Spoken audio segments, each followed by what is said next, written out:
Usap-usapan ngayon sa social media at ibinalita na rin ng veteranong showbiz host na si OJ Diaz na kasalukuyan nagde-date ang incognito co-stars na sina Danielle Padilla at Kyla Estrada.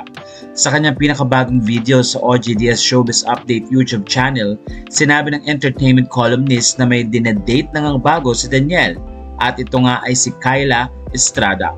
Dahil na rin sa pamimilit ng co-host na si Mama Loy, binunyag ni OJ na madalas na nakikita si Danielle at Kyla Estrada.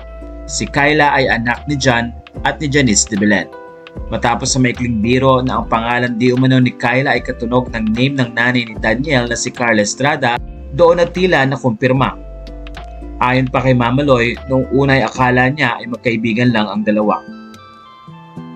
Pahayag ni OJ Diaz, ayun na nga, akala ko din noong una. Sa atin may confirm lang, pero importanteng marinig natin si Danielle at Kyla kung gaano ito katotoo. Ito ang naging pahayag ni Ogie.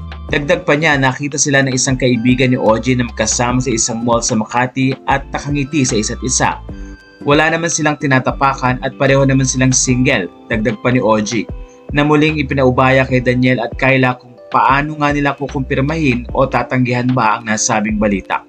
Matatandang 11 years ang naging relasyon ni Danielle Padilla kay Catherine Bernardo na nag-break at inanunsyo nga ang hiwalayan nila noong November 30, 2023. 2 taon na halos ang nakakalipas at deserve naman ni Danielle ang magkaroon ng bagong relasyon.